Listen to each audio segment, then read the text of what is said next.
It's not very good. I would definitely put it in the top 10. So good. It's kind of a mess. A great work of cinema. Train wreck. Beyond a slasher, beyond a jump scare. More thought has gone into the story. Respecting the source material. Extremely gory, extremely violent. The lighting, the sets, the costuming. Extremely scary. Well staged, well shot, well acted. I saw the comedy for what it is. Relentless. It was just really, really good. This is pretty cool. Another reason why I think it's so good. Silent breed is people!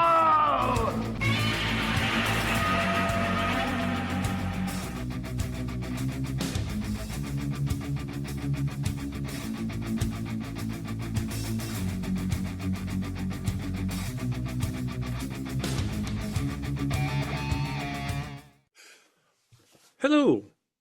Hi. Welcome. How are you? You've reached Johnny Has the Keys, where two guys get together. We talk about horror, science fiction, films, television, key elements of a particular topic, film, television, book that we're talking about, and then things that particular topic may have influenced going down the road or since time or whatever. We've been doing it for quite a few billion years. We are totally unscripted, which you can tell from this lovely intro that I am doing now. But if you're new to us, we're so glad you found us, and we would love for you to tell us how. Leave a little comment down below, how you found out about us and everything else. If you're returning, we're glad you're back, and we hope you'll keep returning. Whether you're new or returning, we have a wealth of other episodes back there. So go back and look through our YouTube channel or through the podcast Ovra, I guess, Ovra, and find out any other things we may have done and talk about. My name is David. I'm here with a good friend, Tim. Tim, help me out here. What have you been doing? You been doing something fun? I thought you were just being experimental and trying to do something different. I didn't realize you were struggling. I was just, I was all over the place. So I keep going. Never mind. That was pretty funny. Of course, I enjoyed watching you suffer as well. Let's see. We usually break the ice with a little bit of a genre topic of the week or something that we may have caught our eye, so to speak. And mine actually is called The Evil Eye. The Evil Eye. John Saxon? Wow. Yeah, it has John Saxon in it. It was originally titled The Girl Who Knew Too Much. And I had never seen it. It was on my radar because of today's topic, as well as it has been touted as being the first Giallo movie ever made. We have talked about Giallo movies. It's an Italian term, usually means seedy murder thriller that's kind of gory, for a lack of better concept explanation. It's directed by Mario Bava. It came out in 1963. The cast is really good. It features a beautiful woman named Letitia Roman and a very young, very handsome John Saxon. This would have been, I don't remember when that Dragon Bruce Lee movie came out, Return of the Dragon, that he did. That was maybe 1970, I think. So this was a good 7 years before then, probably. It is shot in gorgeous black and white. The shadow play is some of the best I have ever seen. And I'm including Val Lewton movies and Alfred Hitchcock. This movie is gorgeous.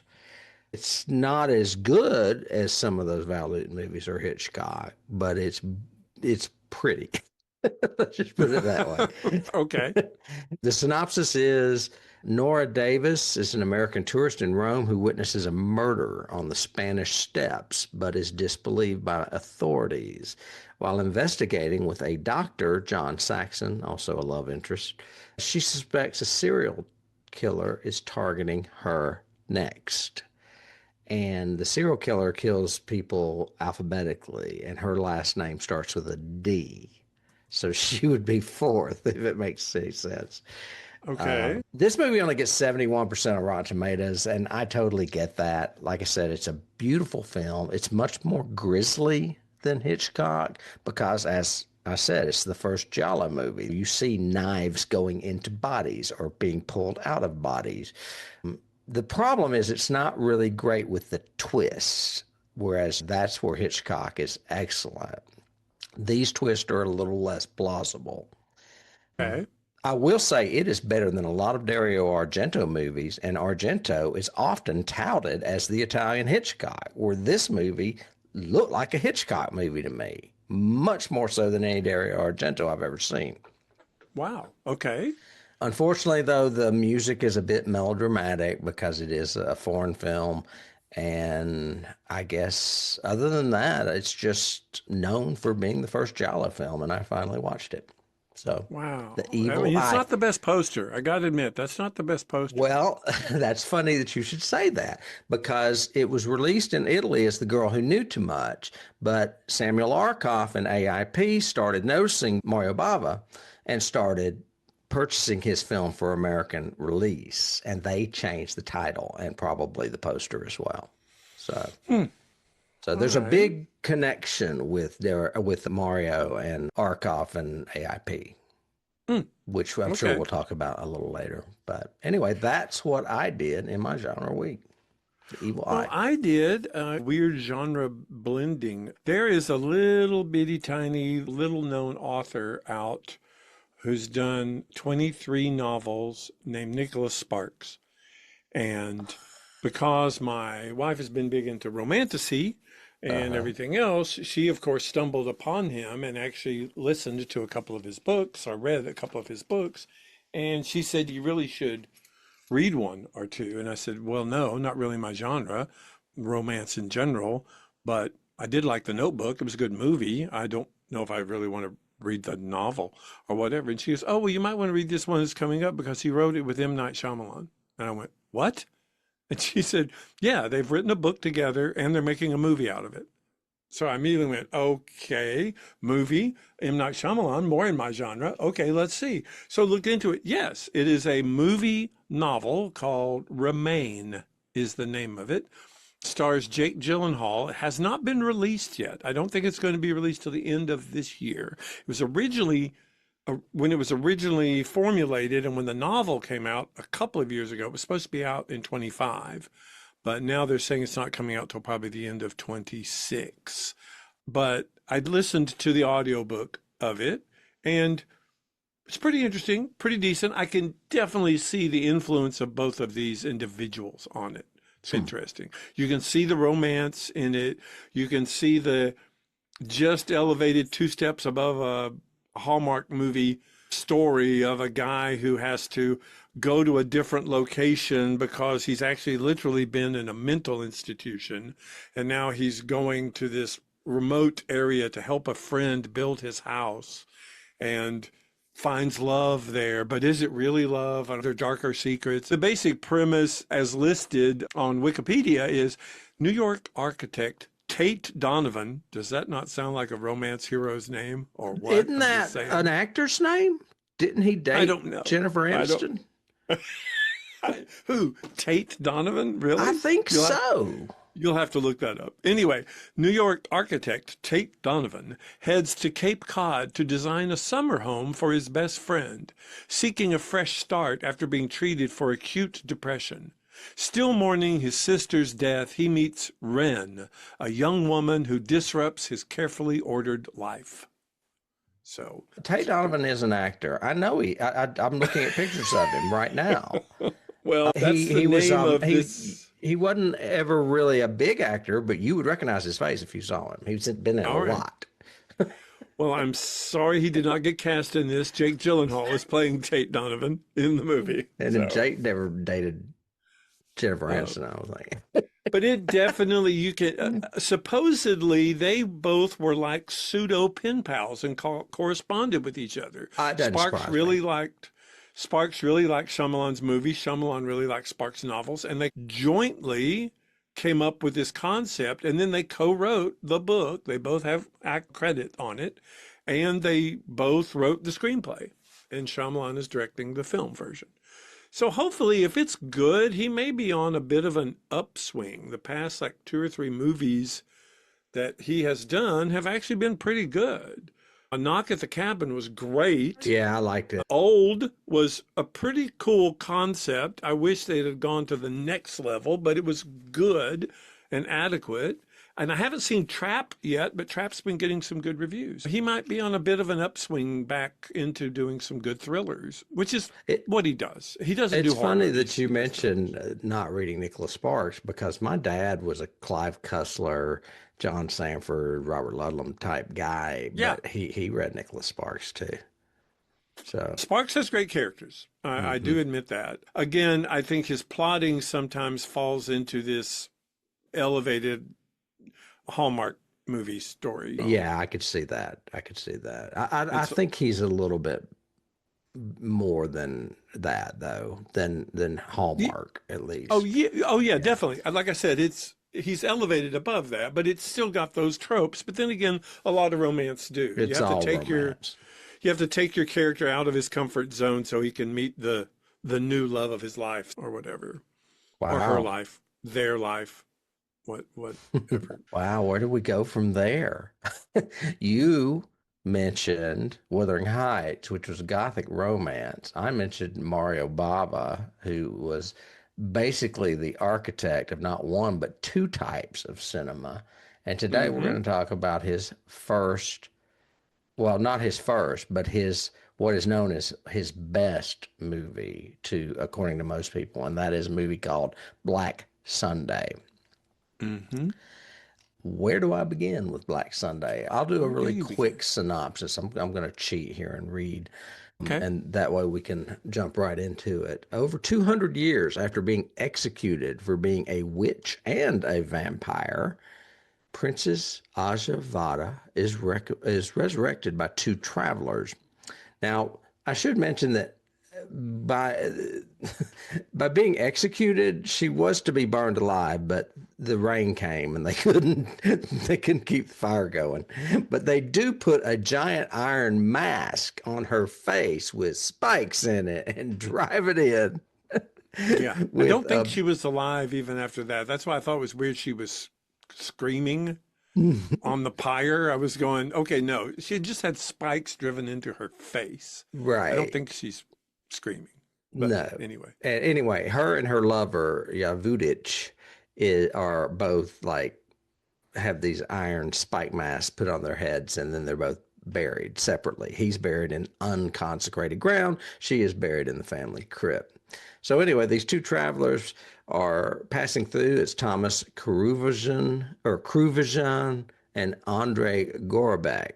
They accidentally disturb her abandoned tomb. At the time of her execution, the princess swore vengeance against her accuser, her brother, and all of his descendants. So the family of Vajda is in trouble. She quickly resurrects her lover, Yavutic. After she is resurrected by the doctor accidentally, he cuts his hand on some glass and blood drips on her. Then she eventually turns one of the doctors, Kruvajan, into her vampire servant. And then when she learns that a present-day Princess Katia Vajda is identical to her, she sets out to control this young woman. So you basically have Barbara Steele in dual roles as the evil incarnate witch vampire resurrected Aja, and as her descendant Katia in the family of Vajda. If you're wondering where all these names come from, it's because this is a Slavic folktale that I will talk about in a minute. What do you know about, or what is your experience with this movie? I had no experience whatsoever with this movie. Oh my God, you've never seen this movie? I'd never seen this movie before. Holy and when shit. When I would see it on lists or people would mention it, I immediately associated it with Black Sunday, the whole terrorist with a Zeppelin at the Tom Harris, Super Bowl yeah. or whatever movie. It's a different movie. Yeah, but that's what I always thought. I never thought of it as this really cool Gothic blended vampire monster story. So this was your very first time. This was my first time, and I really enjoyed it, actually. I think you do, like anything where we talk about doing pseudo period pieces, you have to kind of go into it saying, okay, what was the time frame when it was done and what were they trying to do and all of that. And this being, again, a foreign film as well, it had a lot of, you have to make a lot of adjustments to it. But as far as cinema goes, telling a story with some really, really cool sets and really, really neat photography in places, really good. I think the audio dubbing is horrible. I think the sound mixing is horrible. Not a big fan of the music, especially The romance music is awful in especially the piano. Anytime that piano comes in, you go, "Oh, it must be a romantic scene coming up." Oh yeah, it's Yeah. pretty weak. And there are some very odd, I don't know if they're historical coincidences, but like the fact that there's a death pit that just pops out of the floor every once in a while. Yeah. It's almost like something you'd see on Batman. Not only a death pit, the guy falls into it and then hangs there for about a day and a half, it feels like, Until he could help the other guy out. Yeah. until the other guy can help him out. I was going, Yeah. really? Really? Yeah. He was in there this whole time? There is definitely some convenient storytelling in this. Yes. Yes.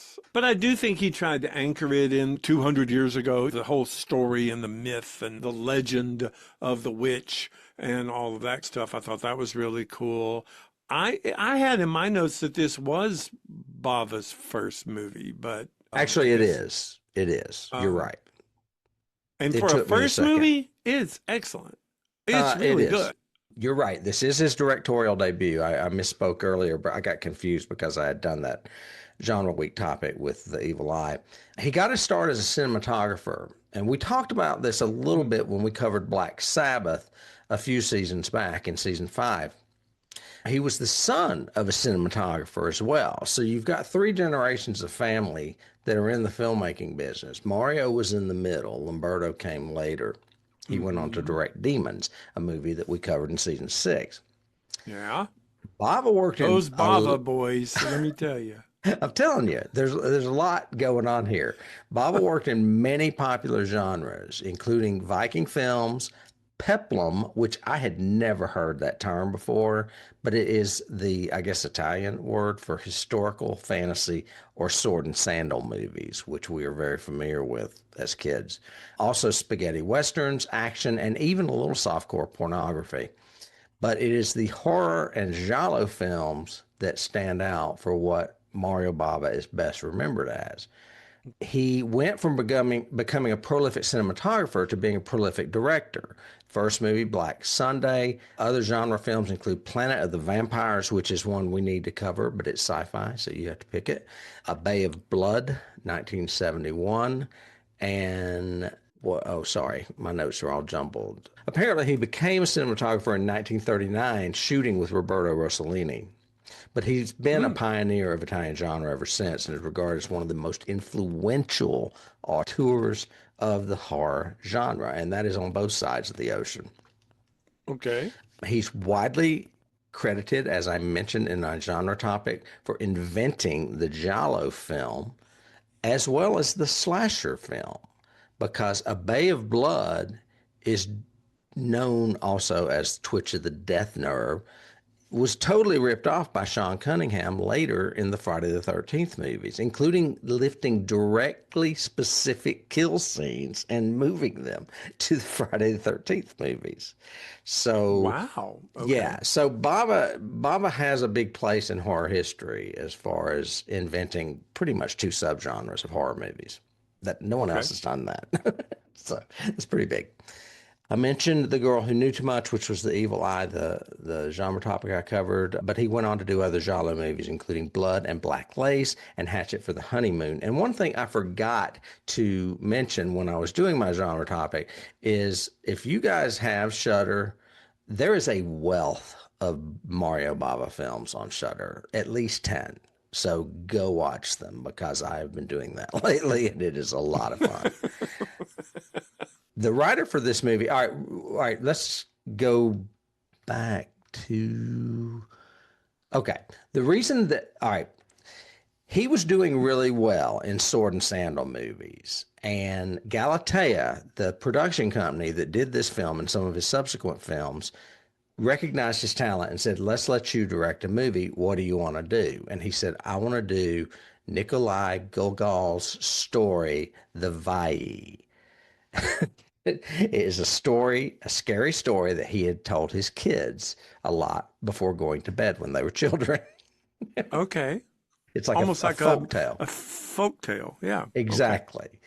Okay. He immediately selected that story because he wanted to do a horror movie because they wanted to capitalize on the success of Hammer's horror of Dracula, which had just come out 2 years prior. Okay.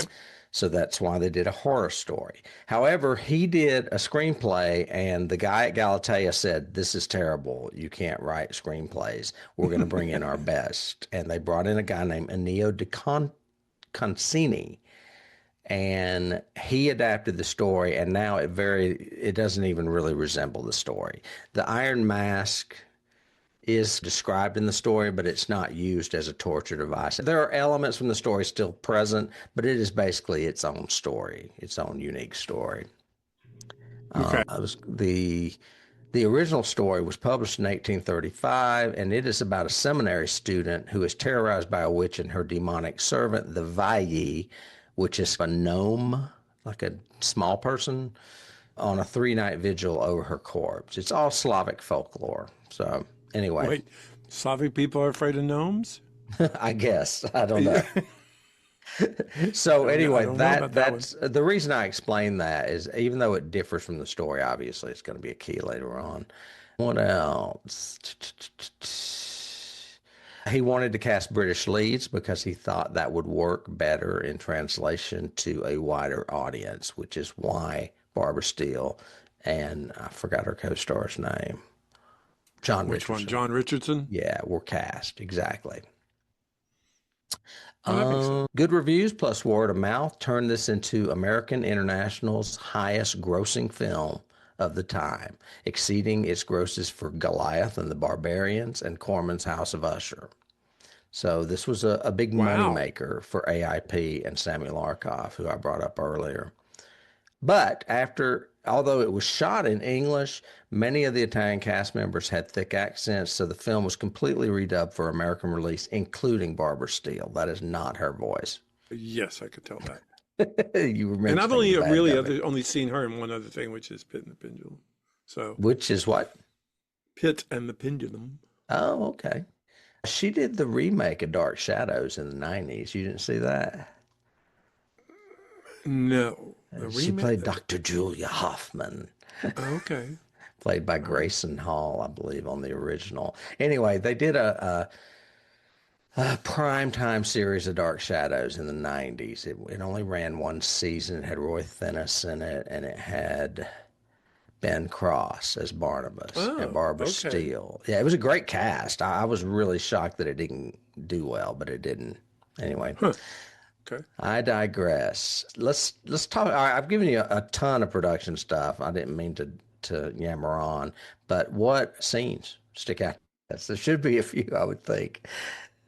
For me, I guess it would be, I think the opening, again, I say that a lot when we talk about scenes just because we tend to pick movies that have really cool openings. And I do think this one was good, although I'm not big on that narrator. Like I said, I'm not really a fan of any of the dubbing in this and or the sound mixing. There's like one fight near the end where there's nothing but a few grunts in it. There's no presence to the audio track at all. And they're rolling on the floor and hitting each other and everything, and you don't hear anything and that's all. So it's like Steve Rowe dubbing. Yeah. Yeah, it's really bad. But the opening I liked. I liked the two times they do like the aging effect on her, where she goes from old to young, and then later on near the end when she goes from young to old. It looks like what we would do in theater, like drawing those lines. Yeah, and looks so good, though. It looks so much better than like all the lap dissolves they were doing with Wolfman and stuff like that. It just looks really well done. I like anything with with her when Aja is like in the grave. So I like the eyes growing back and starting to glow, And I liked when they first pulled the death mask off and there's scorpions crawling out of her eye sockets There's and stuff. bugs all over her yeah. face, and her sockets are just two big holes. Yeah. Yeah, that was really cool. And then later on, when he looks at the grave and suddenly Barbara Steele her face is there going, looking right at him. I just liked all those scenes. Those were pretty good. Well, it's funny that you mentioned that, because I mentioned that he is known for basically creating two subgenres of horror. Another thing he is known for, with the onset of this and giallo movies in general, is pushing gore and effects to the front. Like they mentioned, Psycho came out 1 week before this film, and Hitchcock is still doing that stuff with suggestion, whereas Bava was putting it right there in your face. Oh yeah, eyeballs were growing back, and people were being strangled, and for some odd reason, the vampires in this movie don't get stakes in the heart; they get pierced in the eye to kill them. yes, That's like the method for killing. Yeah, which is very gruesome. Well, and that opening when he slams that freaking hammer on the mask and it like squirts out the eyes and the mouth and everything, I was going, yeah. If this wasn't in black and white, this would be banned. I thought I had a picture of him. Do I not? Of who? The Mask of Satan? Or I whatever? could have sworn I had a picture of the guy with the hammer, the big mallet, but I guess I don't. Oh yeah, the big Warhammer hit. Yeah. Yeah, yeah. So yeah, the whole opening scene to me is great too. Any of the scenes with her in the coffin, I love. It was another one of those coincidences, but all of a sudden a tapestry catches on fire. But when Ivan, or is his name? They call him Ivan, I think. Ivan. But Yeah. Ivan. Yeah. He goes in to put it out, and as he's hitting it, he tears through a painting of Vudich behind it and finds Yeah. that secret passageway. I think that's really cool. I love that there's a secret passageway behind the flames of the fireplace that opens up like a door. Yeah, love that. It was really cool. Sets are great all the way Yeah. through this. And I love after they've turned, what is the doctor's name? They all sound so similar to me. Oh, Kruvacek or whatever. his name is. Kruvaja, yeah, Kruvad, whatever. When Yeah. they turn him into a vampire and he's working with them, I love when that door opens up and him and Yavudic are just standing there behind the flames Oh in the yeah. fireplace. It's almost like a Plan 9 from outer space shot, like an Ed Wood shot, but it's really creepy. Well, I thought you were going to mention the one later on when they go behind the fireplace through the secret door, and then they're going down two hallways, and then they come up to another big tapestry painting, and it turns at an angle and opens, And it's a they have to go nude. through it. Yeah, Yeah. it's a nude of Princess Vaja Yeah, or or whatever. Aja Vaja. Yeah, Aja Vaja. Yeah, but as soon as they went through it, because he like looks at him with the candle, and then he goes through, and I thought of Young Frankenstein with the whole "put the candle back" because then it closes. Yeah. Yeah, I love how all of a sudden everything is connected too. Like all those passageways just go back to the crypt that they originally found her in. Yeah, that too. they had to take an entire carriage to get from to the castle. I'm like, really? Really? Okay. There's always doors slamming and people not being able to get out too. Oh, lots of There's that. a good bit of convenience. And the fact that they can run past something that all of a sudden drops like a trap door into a death pit.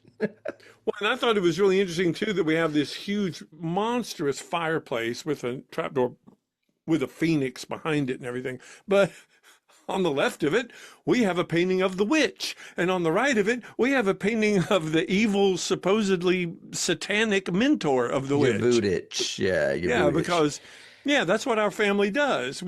I have Hitler over here and Goebbels over here, just right beside the fireplace. So, Yeah. Did you look up any publicity photos? no, were there? Because the publicity photos, they have fangs. You don't see a single fang in this movie, but you do in the No, publicity photos, which is funny. It makes sense to advertise it as them as vampires, but Because you don't get a lot of vampire in this. You get a lot more witch. There's a lot more reference to witch. She starts out by being burned at the stake. She ends by being burned at the stake. Even when you were given the description, you go, and she turns him into like her vampire servant. And I was like, really? Is he? Well, I guess he is. Because he tries to bite somebody at one point. Yeah. And Yavudich or whatever says, no, he's for her or whatever. Oh, yeah. This movie is influential to a ton of vampire movies because by the end of it, there's several vampires running around, including her father, the Prince Vaja. Yeah.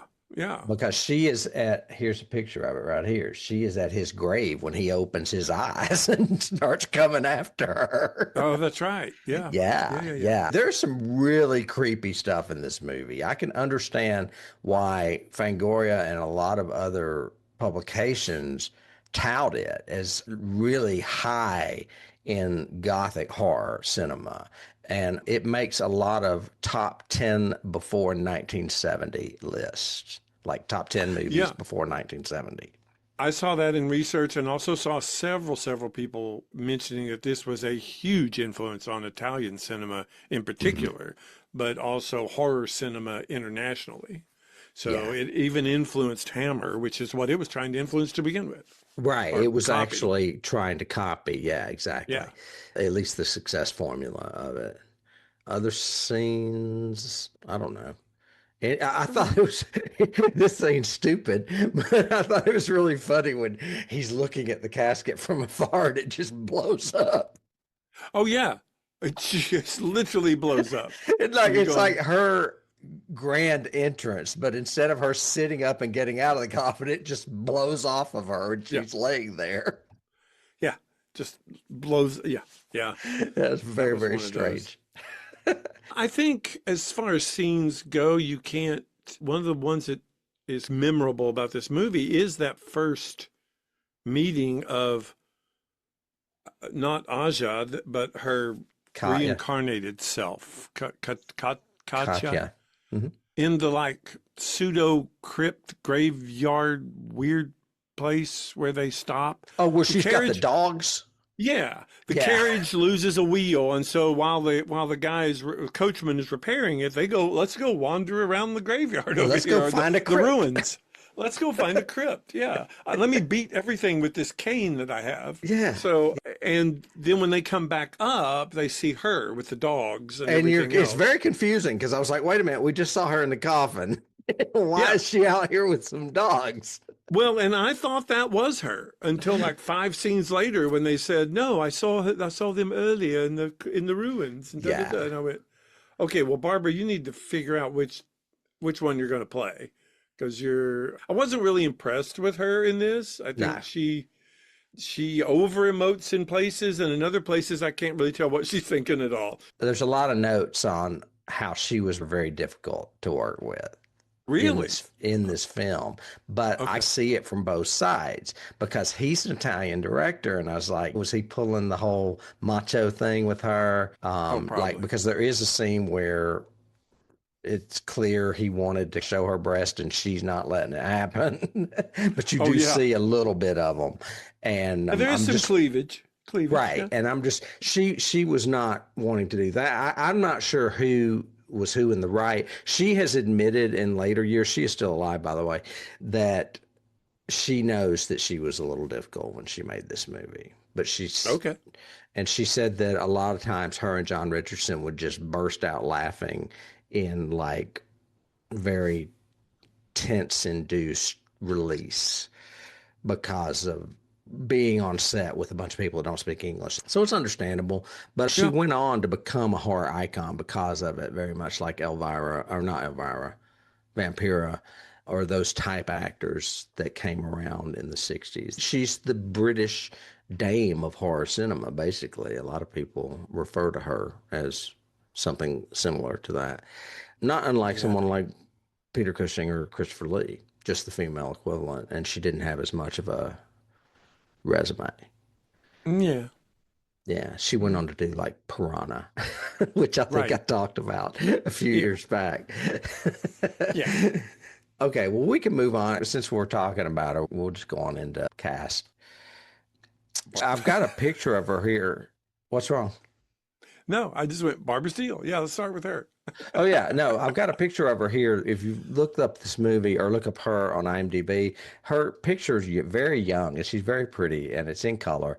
I didn't realize that she was trying to become more of obviously a legitimate actor outside of the genre before she got pigeonholed into the genre. And she was in Federico Fellini's 8½, which is a very prestigious movie for someone to be in, especially another Italian movie, which is kind of ironic since she was also in Mario Bava.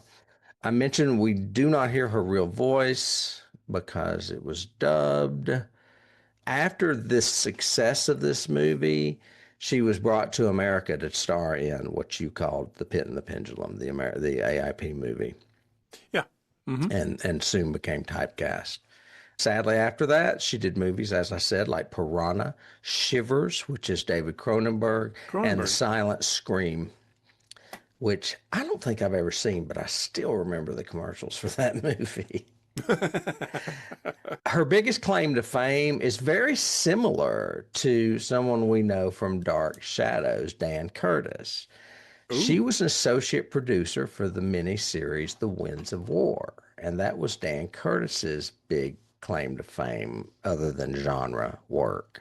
Okay. She also produced War and Remembrance, for which she got an Emmy Award. So she eventually got a little bit of serious cred in the late 80s, was it? I think it was the 80s when those came out. I think that's Winds of War, yeah. Winds of War was 83 and War and Remembrance was 88. Okay. I mentioned this earlier. Fans were delighted when she showed up again in horror on TV in 1991 in a revival of the beloved Dark Shadows 60s supernatural soap opera, and she played Dr. Julia Hoffman. But aside from everything I have just mentioned, she is best remembered for this movie. Really? So when you see that face right there, that's what she's remembered for. Well, the face maybe, but not really the acting overall, in my opinion. But, Her opposite in this, playing Dr. Andreas Gorobek, is that how they say it? Gorobek, was John Richardson. Now, he was not a very famous actor either. He was mainly known for playing Tumac in 1,000,000 Years BC opposite Raquel Welch. I did not even realize that till like halfway through it. And I was going, I've seen this guy before. I know I've seen him somewhere. And then when I researched it afterwards, it said 1,000,000 years. I said, oh, yeah, now I know him. Except he had a beard and the long hair and everything else. And that is on our list, but it's classified as sci-fi, so you have to pick it. All right, 1,000,000 years. I got you. Well, and I put it as a double feature, I believe, because it's a remake of an old 30s movie. So, yeah. Anyway, he did do Michael Savai's The Church in the late 80s, early 90s, which is the unofficial third movie in the Demons franchise. So there's a little connection to Lamberto Bava there. Well, okay then. This I found fascinating because I don't know much about him other than the fact that he played the caveman opposite Raquel Welch. But according to director Peter Hunt, Richardson was briefly considered to take the role of James Bond. It was on Her Majesty's Secret Service, which is the one that I believe George Lazenby did. George Lazenby, yep. And other actors other than him considered were Adam West. Yeah. Wright Campbell, Anthony Rogers, Luke Hanson, and Roy Thinnis. The role went to George Lazenby, and I think it only lasted once, and they ended up recasting like Roger Moore or somebody. Yep, Roger Moore was next. Yeah. He died this is not Roger Moore. John Richardson died in January of 2021 of complications to COVID. Dang. So, yeah, we lost Andre. Must have been Gorobek. An early contractor. We lost the doctor to COVID. Yeah. All right. I'm not going to be having a lot of stuff with these other guys because everyone else is Italian. But Andre Shashiki played Dr. Kruvajan. That's the name I couldn't pronounce a while ago. Ivano Garani played Prince Vajja, who I mentioned turned into a vampire later on, right there. Hmm. He is Italian, but he dubbed Larry Talbot in Universal's The Wolfman when it came to Oh, Italy. So I thought that was really cool. that's cool trivia. Yeah. It is very Both cool. of But them I thought were really, really good. I actually liked Andre Cecchi or whatever his name is more than John Richardson. hmm I thought oh he yeah, was more subtle, much better actor, he was the Peter better Cushing role. scenes. Yeah. Yeah. And the prince himself, he only had those two scenes really, but both of because then he's a zombie, but or a A vampire, I vampire. guess, Yeah. whatever. Anyway, but those two were really strong and really And good. he gets killed really quickly because he goes into the fireplace and burns up, and they show his face melt. Well, when he's a vampire, yes, yeah. Right. Right. So He that's gets just another killed before example. that by the bad guy in the by Well, yeah, what's his name? he thwarts Yevudich, I can't say his name, with a Yeah, cross. But then later yeah, on, they get the cross out of the room, and he ends up being killed. And yeah, then, yeah. as he's in the coffin later on, he comes back as a vampire, and it's only killed again in a fire. But back to dubbing, I mentioned that Ivano Garani dubbed Larry Talbot in The Wolfman. Well, Arturo Dominici, who played Yavudich, Ah, okay. dubbed not only Gary in John Carpenter's The Thing, but the police commissioner in Assault on Precinct 13. Okay. So I don't know if, like, John Carpenter said, if this movie goes to Italy, I want this guy to dub these voices or what. Yeah, But I mean, cool. I think it's cool that some of these horror movies that are distinctly American made it to Italy and are dubbed by some of the guys that are in this film. Anyway. Yep. And then lastly, Constantine, which I found a weird pronunciation. I always want to say Constantine, but they said Constantine. Really? Was Okay. played by Enrico Oliveri. He is also Italian, obviously. As far as awards, there's not a lot because it's such an early film, but it did Hmm. win a Saturn Award in 2008 for the best DVD collection, the Mario Bava collection, which is like 10 films. Oh, good. And it is on the 1001 movies you must see before you die list, which I think's great. Really? Yeah, Okay. Well, I have a feeling it's probably the only again, Bava. probably again because of what we're going to talk about, which is its influence, what it led to. Yeah. I do So, have in my little trivia and stuff before we do the keys, just yeah. a couple of questions, which is in my notes or my watch notes, I put this is a great first film. Asked Tim, how many of these have we had this season? I think we've had quite a few first films this season. We might want to You look at mean that when we first do the. directed?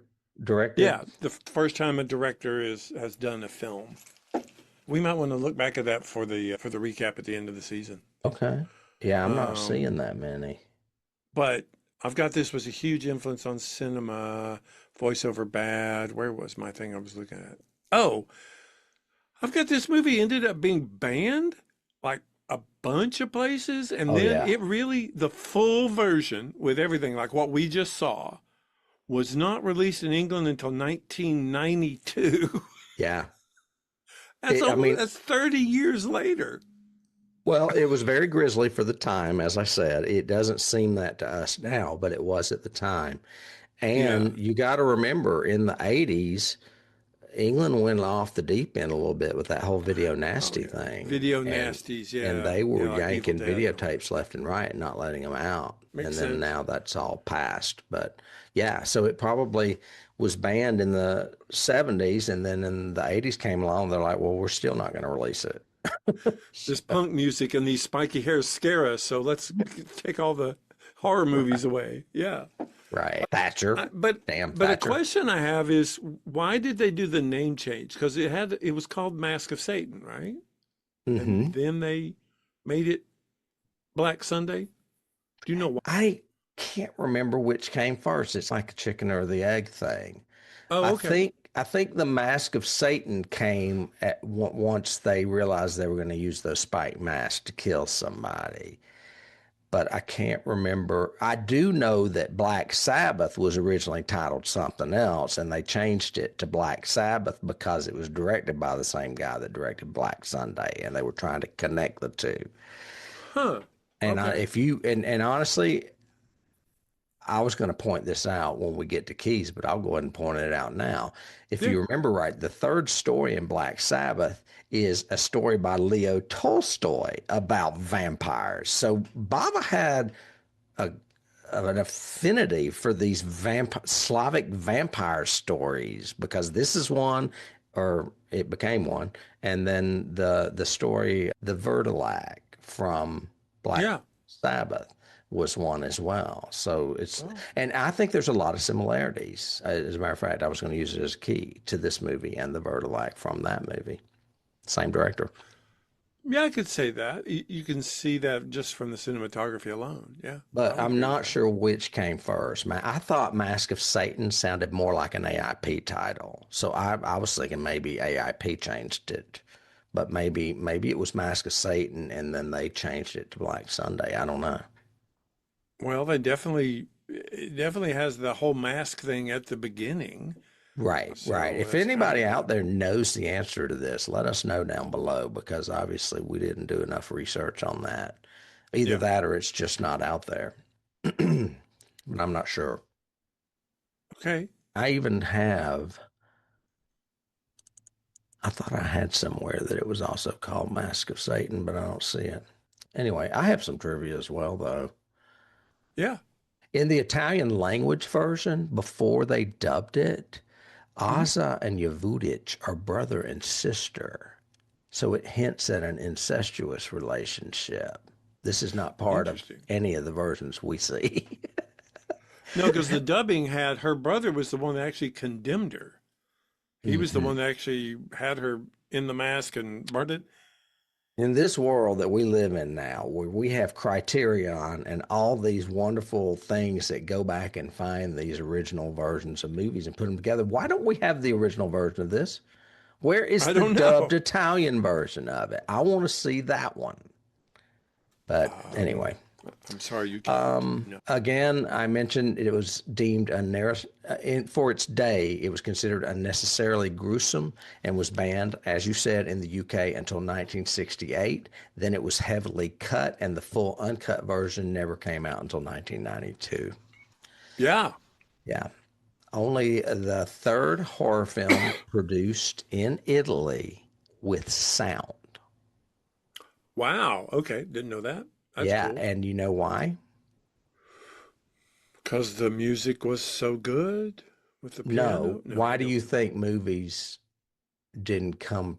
Why do you think sound movies were so late in Italy? I don't know. Mussolini. He banned the Oh, genre during his dictatorship. why does that not surprise me? Yeah, we don't want Uh, people to think. Don't let them hear things. no, no. Perfect. And that's not all movies sound. Sorry, that's horror movies in sound. But Mussolini didn't Yeah. like horror movies. So, what else? I Tim Burton have, has said this is his favorite movie. that's a good key.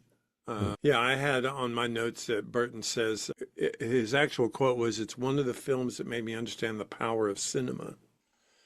So I thought that was interesting. I've got the sets were reused for a movie called Kill Baby Kill.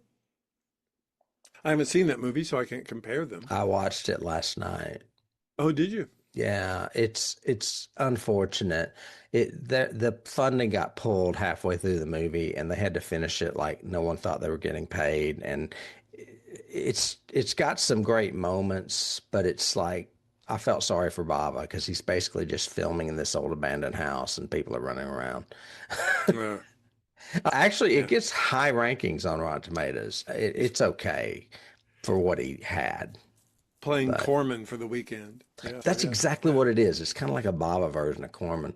Okay. And before folks quote down below with answers, I just found them.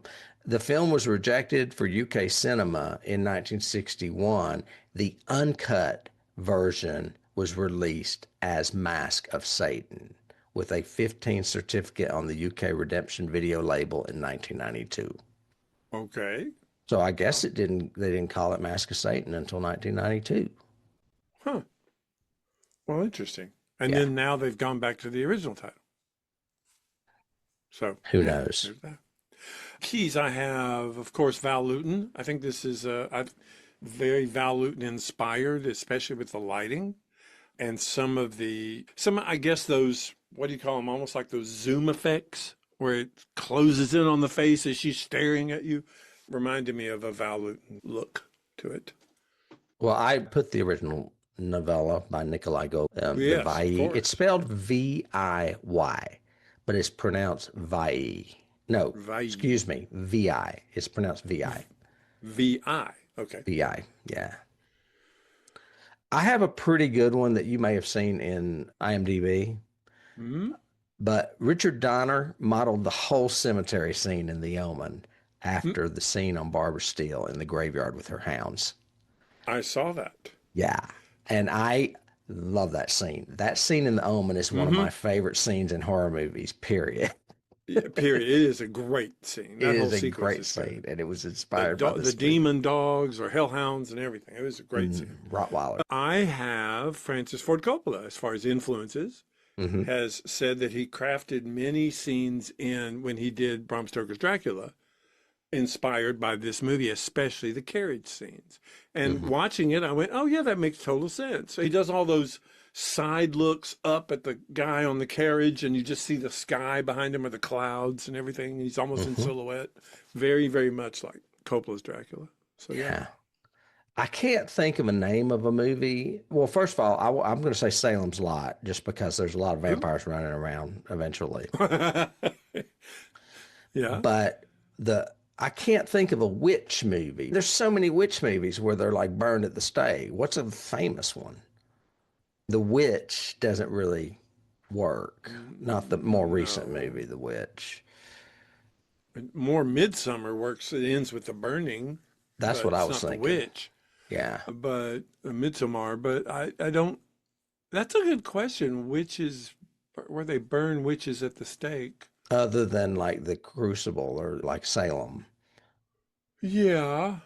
But Uh, I know there's been other movies where witches were Definitely. burned at the stake. Yeah.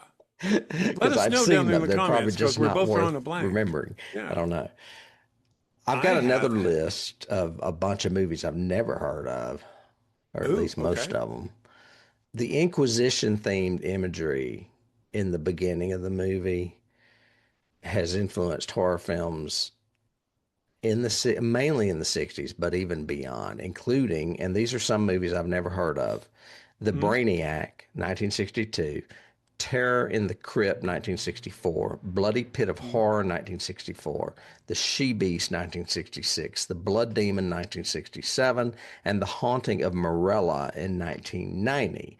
But most prominently, this image was used from Tim Burton in Sleepy Hollow in the scene where Hmm. Lisa Marie emerges from an Iron Maiden with her face punctured like Yeah. or not Katya, but Aja in that picture Yeah. right there. Definitely Iron Maiden-y. Yeah. Yeah. So and he Wait, said Sleepy Hollow is modeled after this movie. wasn't that Vincent Price movie, The Inquisitor or the Worm, the Conqueror Worm? Didn't Oh, they the burn Conqueror witches in Worm. that? They definitely hung them. I don't remember if they Well, burned you them. said Inquisition, and I suddenly saw Vincent Price in that But in the that's a old good one garb. though. That actually does apply. I'm going to put that in there. I've got Hellraiser because it's drops of blood that bring her back, bring back Oh the yeah, evil. yeah, yeah, yeah, yeah. That's great. So that was done. And I've also Oh, got Dorian Gray because, and I'm not sure if I'm sure about this, but I took it in my notes, so I'm going to say it anyway. It looked like her painting from the first time we see it when Dad is sitting there at the fireplace and Katya's playing the piano until later on when the Andre shows up and everything else, it gets younger. The painting seems to get younger. It's not as old and ugly of a witch near the end of it. So what's I that? don't know, but I put in my notes the painting reminds me of Dorian Gray. So there you go. Well, the picture of Yavudich, you, I can't say his name. Yavudich. Yeah, Yeah, Yavudich. It looked like the same pose as Dorian Gray.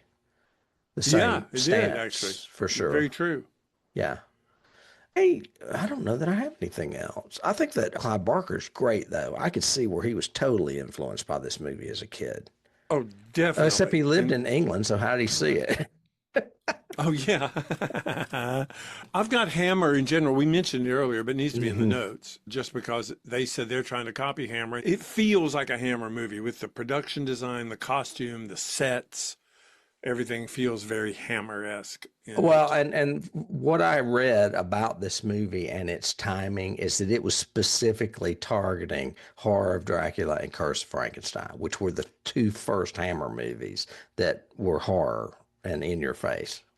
Well, and Universal should be in there too, because at the end of this, you suddenly have the entire village grab their pitchforks and their So torches and go Frankenstein, running. yeah, it's very Very, Frankenstein. very Frankenstein, very Universal.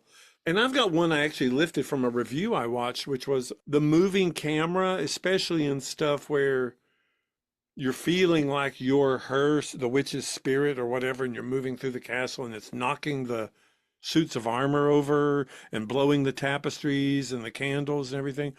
This reviewer I was watching said it reminded him of Evil Dead, of the moving camera being the evil spirit. Kind of thing. I concur with that, but I also thought of another when you mentioned it is when they're going through the house and you're seeing the suits of armors and things. That's very Yeah. much like Robert Wise, The Haunting. Yes. Yeah, So that's a good one too. it's a castle instead of a house, but it still has that same presence as The Haunting. Mm-hmm. Yeah, definitely. Wow. Cool. Yeah. We did good. It's a good film. I'm glad it finally made it on our. I mean, it's always been on the list. I'm just glad I finally chose it because I did Black Sabbath first. Yeah, and like I said, I had never seen it before, so it was I'm very shocked. nice, that refreshing really to- shocks me. But again, Italian horror, not really my go-to. So even in the past, when you would say Mario Bava, I go, okay, sure. Planet of the Vampires. You Yeah, need it's to going do on the Planet of the Vampires. Okay. That's what Tim and I think of this obviously very influential film. In general, we'd love to know what you guys think. Leave us a comment down below. Did you like Black Sunday? Do you not like Black Sunday? Do you like Barbara Steele in it? And what about that bat that's the size of a human flying around a crypt? What did you guys think? We'd love to know what you think. Let us know. Also, subscribe, sign the list, ring the bell, do all the things. That way you can find out more stuff of what we're doing. We're approaching the end of this, our 8th season. We're coming up soon, and we'll start prepping our 9th. So also, if you have ideas for what you might want us to do in the future, we always take requests. Viewer requests. So we would love to have viewer requests for that. If you do like us reminiscing about stuff, we do have a Patreon, and we would love to have your support there. It helps us keep doing this and continuing to do this. We have some free content there, as well as some other podcasts that we cover, from the Dilithium Chamber, which is classic Star Trek, to X-Files Declassified, which is the X-Files. And we finished 4 seasons of X-Files. Mm-hmm. Yeah. 4 seasons of X-Files, and we're on season 3 of Star Trek going right now. Yeah. So it dates when we do this, but there you go. Tim, next week, what do we do? Do we do something fun next week? We're Again, doing a unique sci-fi movie that I don't know much about. Oh, good. That'll be fun. Then. But it has an actor in it that you don't like. Yay, it gets even better. Can't wait. But yeah, so join us It's next a viewer week. request. Speak of the devil. It's a viewer request. It is a viewer episode. request. That's right. So Yeah, we'll it was look forward to requested by- seeing you guys back next week for that one. Until then, Tim, I'll see you soon. All right. Sounds good. All right. All right. Bye.